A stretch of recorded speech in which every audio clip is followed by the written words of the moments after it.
Hello, I'm Tim Ford from Feed Central.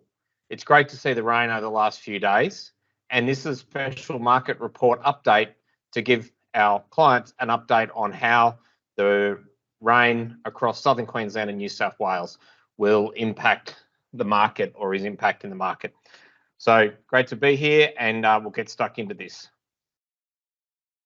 Just going back to my October presentation, there were a number of things affecting the market at a macro level back in October, and that was the rainfall, or the lack of rainfall was a massive story at the time. The fear of missing out and the media reports around the El Nino was also driving the market forward. We made special note of that. The export opening up to China was another macro event that was affecting the fodder market at the time. Ongoing fuel price pressure and driver shortages was an issue that we talked about, and also that a big carryover 2022 wet season product and a backlog of livestock in the industry with lack of abattoir space and so forth to process those livestock. And they were all the things that was resulting in very significant price volatility at the time. Moving forward, in the slides, the major driving factor during October was definitely that severe drought, where all of a sudden the majority of the country was in a severe drought situation, with significant rainfall deficits across the country, and combined with that was bushfires, and that was all driving that fear of missing out on hay, which was having a really big impact on the market at the time.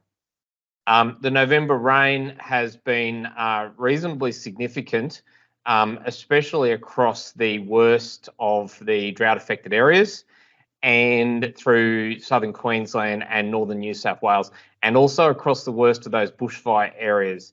So essentially our phones really slowed back as soon as the rain was forecast, and the rain has fallen now, and by all forecasts we've got a wet week ahead of us, and that rain appears to be slipping south through New South Wales, and subsequently, we expect an update with more rainfall through Queensland, New South Wales, potentially through Victoria and South Australia over the coming week.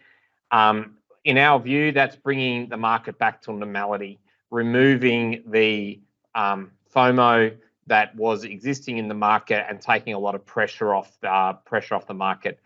The great news is that it's likely to lift livestock prices. I'm not an expert in that, but it's an obvious observation, with people seeking restocking and taking pressure out of the system, which is great as well, and it has long-term impacts on the fodder market with strong livestock prices.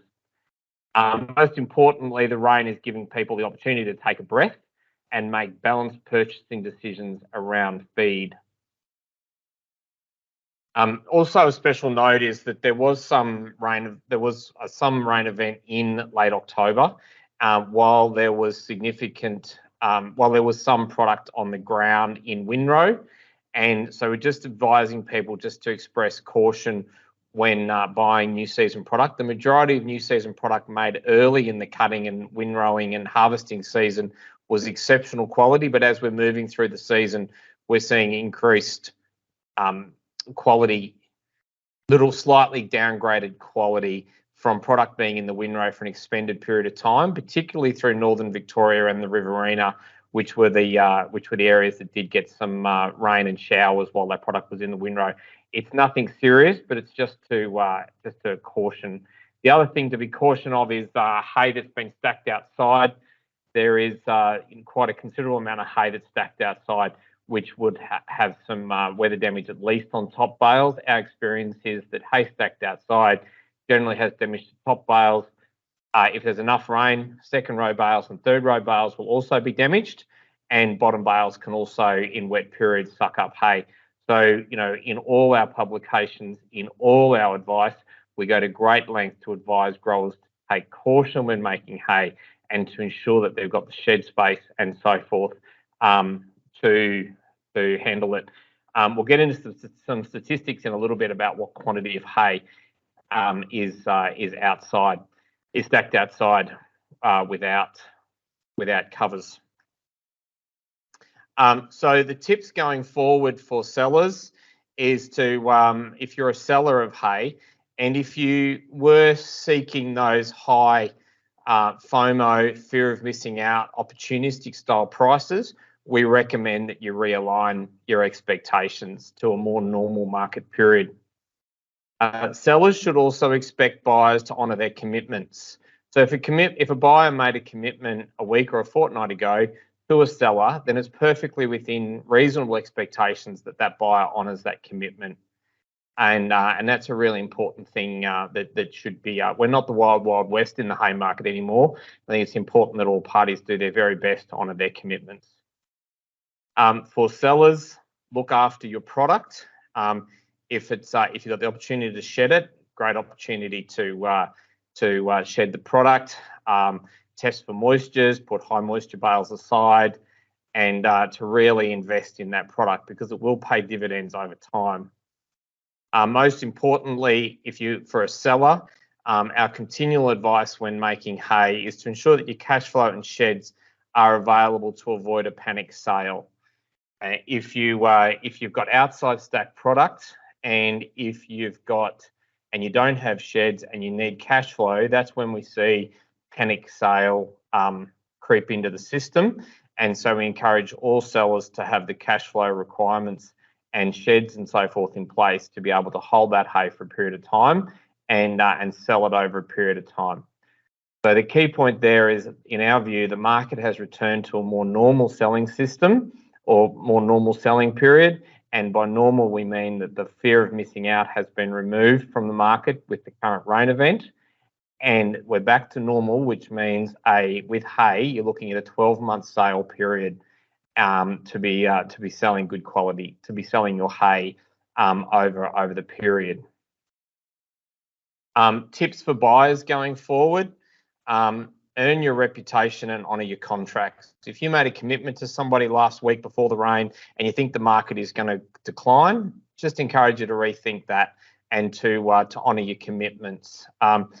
And also, don't become complacent in the market. Our number one tip is don't become complacent in the market, and look out for buying opportunities. Buying opportunities will emerge over the next month, 6, 8 weeks. And so to be really on the lookout, don't leave your purchasing till winter. Don't leave your purchasing until your next feed gap, because that's when everybody else is going to be trying to buy it as well. And we're back to a normal hay buying, hay selling season. Subsequently, what we almost always see is high quality hay difficult to procure during the winter feed gap months. So I strongly encourage you to remain active and to buy a good quality product that suits your needs over the next couple of months. Slow down, do your research. We were advising this in October as well. Back in October, we said there was no need to panic. There was plenty of hay in the system. Slow down, do your research. And to do your research, you can set your alerts online. On our web system, you can set your alerts so that you get an automated email when hay of your quality hits the market or hits our website. And that's one way to be able to do your research.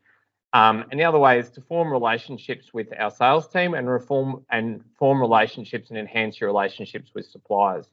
Our sales team are viewing and seeing, they've got first chop at good quality hay as it comes through our system. If you've got a good relationship, as that product is being put up to the website, the sales team are all over it, and they have a group of customers that they're looking after that can secure the good hay for them. So don't become complacent.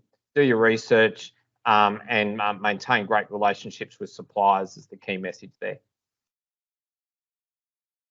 Just a reminder that research is free online. The website is a great resource for buyers and sellers, and you can also give us a call anytime you like. Okay, if we take a look at the statistics now, within the Feed Central system, inspected, feed tested, advertised, as of today, we have a total of 143,671 tonnes fully inspected and publicly advertised on our web system. Of that, we have 68% is shedded, 10% is with under hay caps, and 2% is tarped, and 20% with no protection at all. So that just gives you an indication. They're our statistics off our system. Reasonable to assume that that's somewhat representative across the industry. So it just gives you an insight into how there could be some product out there fully exposed to the weather, and we just encourage you to take care when purchasing product. If you are buying product off our system, it is a mandatory part of our contracts with suppliers that damaged bales are removed. If we're selling outside stacked hay, we do have a mandatory requirement that the damaged bales are removed. That's through our system. In summary, the market has reset to a new normal following this beautiful rain event. Take care with hay that's been stacked outside, and if you are buying hay through the Feed Central system, we will ensure that there's contractual clauses removing top bales and removing damaged bales. But if you're buying from outside Feed Central, just make sure with outside stacked hay, just be really careful of it, especially after this rain event, and especially how this rain event seems to be moving south this week, this week and today. And take care with hay that's been made recently. The early hay was beautiful quality. Some of the hay that's coming through now is just starting to show signs of bleaching, and it's just not quite as good as what it was. It's still good hay. It's still better than last year. It's just not quite as fancy as the product available earlier in the haymaking season. Recommendations. Sellers should review their FOMO pricing. So if they had an opportunistic price on their product, it's time to renew that and to get that back to a more normal pricing structure, or it's just not going to sell. Buyers should focus on securing quality and what they need for winter and other feed gaps. Sellers need to look after their product, shed the product, and ensure you've got the cash flow to hold it for a period of time and not to have to panic sell. And buyers should not become complacent. You can set alerts on the website and can form relationships with the sales teams and other suppliers to ensure you get great quality hay. I'm Tim Ford, and signing out for the special update following the rain event, November 2023.